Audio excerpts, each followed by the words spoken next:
Hello, my name is Wyatt Kinney, and I'm the Everbridge Global Insights team's regional analyst for Asia Pacific. Today, I'll be providing a brief update on renewed military tensions along the Thailand and Cambodian border and what this escalation means for organizations operating in the region.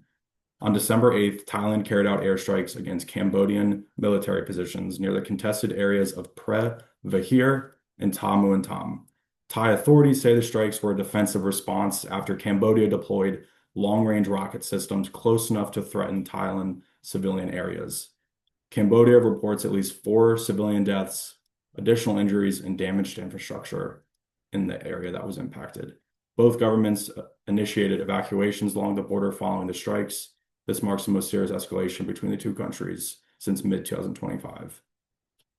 Why does this matter? These strikes are part of a broader pattern of instability throughout 2025, including exchanges of fire between the two sides earlier this year in May, civilian confrontations in September along the border, which included protests, and a landmine blast in November that disrupted the Kuala Lumpur Peace Accord, which was a US and Malaysia facilitated framework designed to help Thailand and Cambodia manage border incidents, coordinate troop movements, support joint demining within the area. The implementation of this peace accord has been uneven as we've seen further escalation since it's been implemented. At the same time, the communication channels meant to prevent escalation are underdeveloped or inconsistent. Without reliable joint investigation or de-escalation tactics, even routine troop movements from either side can be seen as hostile actions.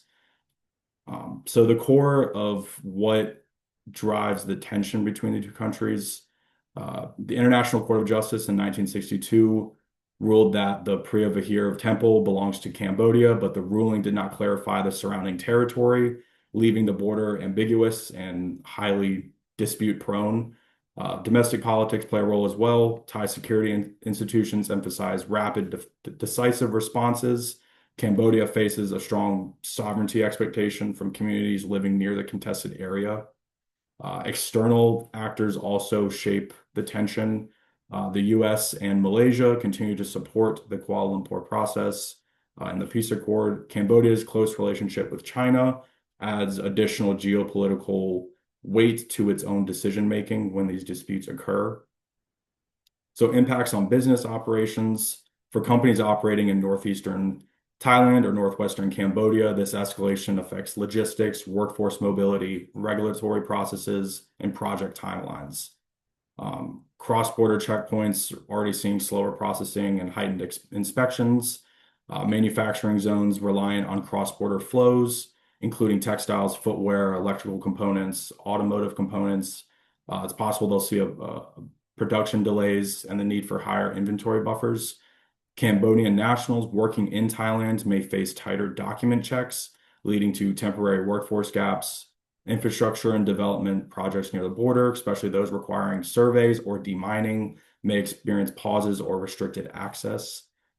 Even administrative processes such as Cambodia's recent e-visa changes are adding uncertainty to the digital and regulatory workflows. So an outlook for this situation in the next 48 to 72 hours, continued tension along the border, no doubt. Hopefully no indication of intentional escalation, but like we talked about before, even a simple troop movement could spark something. The lack of joint monitoring keeps misinterpretation risks elevated, certainly.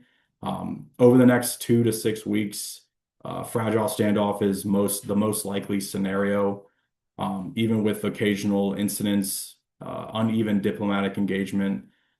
Organizations should anticipate recurring operational variability. Over the next 6 to 12 months, going into 2026, the core issues are going to remain, which includes an unclear border, leftover mines, and weak coordination between the two governments. Unlikely to be resolved quickly. Because of that, even without a full-scale conflict, the border is expected to remain unstable from time to time, or sporadically throughout the next year. So what should organizations do now? Companies should ensure their business continuity plans allow rapid adjustments to routing, staffing, and facility access. Alternate transport corridors, either through Laos, Vietnam, or other maritime routes, may be needed if tensions increase. Non-essential travel near affected districts should be limited. Essential personnel should receive vetted route guidance and reliable communication tools. And finally, communication with staff, partners, and investors should remain factual and neutral, given the sensitivity of the territorial issues. Thank you so much. We'll continue to monitor the situation closely. Have a great rest of your day.